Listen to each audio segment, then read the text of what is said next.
বাংলায় স্থানীয় সংবাদ। আসসালামু আলাইকুম। বাংলাদেশ বেতার রাজশাহী স্থানীয় সংবাদ পড়ছি মাসুম আক্তার জামান অনিক।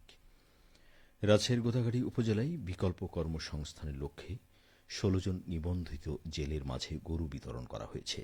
আজ দুপুরে উপজেলা মৎস্য দপ্তরের আয়োজনে উপজেলা পরিষদ চত্বরে ২০২৪-২০২৫ অর্থবছরে ইলিশ সম্পদ উন্নয়ন ও ব্যবস্থাপনা প্রকল্পের আওতায় এই গরুগুলো জেলেদের মধ্যে বিতরণ করা হয়।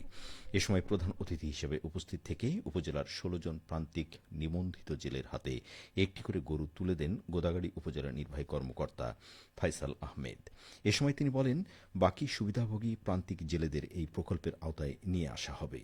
অনুষ্ঠানে আরও উপস্থিত ছিলেন সিনিয়র উপজেলা মৎস্য কর্মকর্তা ওয়াহিদুজ্জামান, উপজেলা কৃষি কর্মকর্তা মরিয়ম আহমেদ, উপজেলা প্রাণী সম্পদ কর্মকর্তা শায়লা শারমিন ও উপজেলা সমাজসেবা কর্মকর্তা আব্দুল মানিক।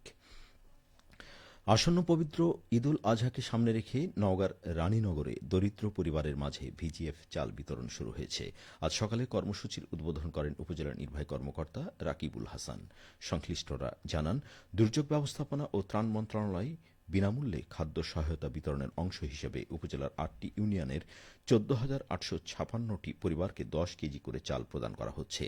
আজ কালীগ্রাম, পারোইল, একডালা, কাশিমপুর ও গোনা ইউনিয়নে কার্যক্রম বাস্তবায়ন করা হয়।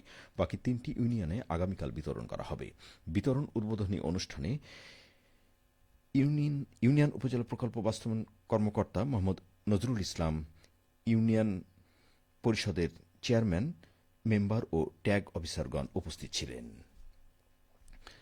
পাবনা সদর উপজেলার আইসক্রিম ফ্যাক্টরি ও মশলার বাজারে অভিযান চালিয়ে জরিমানা আদায় করেছে জাতীয় ভোক্তা অধিকার সংরক্ষণ অধিদপ্তর। এছাড়াও পশুর হাটেও অভিযান চালানো হয়েছে। আজ দুপুরে পাবনা বিসিক শিল্পনগরী ও হাজিরহাট এলাকায় এই অভিযান চালানো হয়। অভিযানের নেতৃত্ব দেন জাতীয় ভোক্তা অধিকার সংরক্ষণ অধিদপ্তর পাবনা সহকারী পরিচালক মাহমুদ হাসান রনি। তিনি জানান, বিসিক শিল্পনগরীতে অনুমোদনবিহীন রোবো আইসক্রিম সহ অন্যান্য আইসক্রিম বিক্রির জন্য নিউ আখি আইসক্রিমকে ২০,০০০ টাকা, মশলার বাজারের মূল্য তালিকা ও ভাউচার সংরক্ষণ না করায় হাজিরহাটের ২ দোকানদারকে ৭,০০০ টাকা এবং একই হাটের পশুর হাটের ভাউচারের মূল্য না রাখায় ২,০০০ টাকা জরিমানা আরোপ ও আদায় করা হয়। তিনি আরও জানান, জনস্বার্থে এই ধরনের অভিযান অব্যাহত থাকবে। জাতীয় সম্পদ চামড়া সংরক্ষণে তৎপর হয়েছে বর্তমান সরকার। নাটোর জেলার এতিমখানা, মাদ্রাসার লীলা বোর্ডিং এর অনুকূলে বিতরণের জন্য বাণিজ্য মন্ত্রণালয় ২৪০ টন লবণ বরাদ্দ দিয়েছে। এ নিয়ে এখন শুনুন আমাদের নাটোর জেলার সংবাদদাতার একটি প্রতিবেদন। জাতীয় সম্পদ চামড়া সংরক্ষণে সরকার উদ্যোগ গ্রহণ করেছে। নাটোর জেলার এতিমখানা এবং মাদ্রাসার লিল্লা বোর্ডিং এর জন্য বাণিজ্য মন্ত্রণালয় ২৪০ টন লবণ বরাদ্দ দিয়েছে। বিসিক নাটোর জেলা কার্যালয়ের উপব্যবস্থাপক মেহেদি হাসান জানান, বরাদ্দকৃত ২৪০ মেট্রিক টন লবণই সুষ্ঠুভাবে এখানে বরাদ্দ বা বিতরণ করা হচ্ছে। সরকার যাতে চামড়াটাকে, জাতীয় সম্পদ চামড়াটাকে সুষ্ঠুভাবে এবং সুস্থ ব্যবস্থাপনার জন্য, লবণ দিয়ে চামড়া সংরক্ষণের জন্য যাতে আপনার লিল্লা বোর্ডিং, মাদ্রাসা এবং এতিমখানা যারা স্থানীয় পর্যায়ে যারা লবণ স্থানীয় যারা চামড়া সংরক্ষণ করে আর কি, তাদের মাধ্যম দিয়ে আসলে চামড়াটাকে যেন সুস্থ ব্যবস্থাপনা করা যায় এবং তাদের মাধ্যম দিয়ে যাতে আড়তে এবং লবণ দিয়ে চামড়া সুন্দরভাবে প্রক্রিয়া করে যাতে আরো পর্যন্ত পৌঁছানো যায়, এই প্রক্রিয়ার জন্য সরকার বিনামূল্যে লবণ বিতরণের উদ্যোগ নিয়েছে। সংশ্লিষ্ট প্রাতিষ্ঠানিক পর্যায়ে লবণ বিতরণ কার্যক্রম সম্পর্কে নাটোর সদর উপজেলা নির্বাহী অফিসার আক্তার জাহান সাথী বলেন, শিল্প মন্ত্রণালয় হতে বিসিকের মাধ্যমে নাটোর সদর উপজেলায় জন্য আমরা ৫০০ বস্তায় মোট ২৫ মেট্রিক টন লবণ পেয়েছি। তো উক্ত লবণগুলো আমাদের নাটোর সদর উপজেলার যে সকল লীলা বোর্ডিং, এতিমখানা অথবা মাদ্রাসা চামড়া সংরক্ষণ করে তাদের মধ্যে সুষ্ঠুভাবে বিতরণ সম্পন্ন করেছি এবং চাহিদা মোতাবেক আমাদের নাটোর সদর উপজেলায় মোট ৩৯টি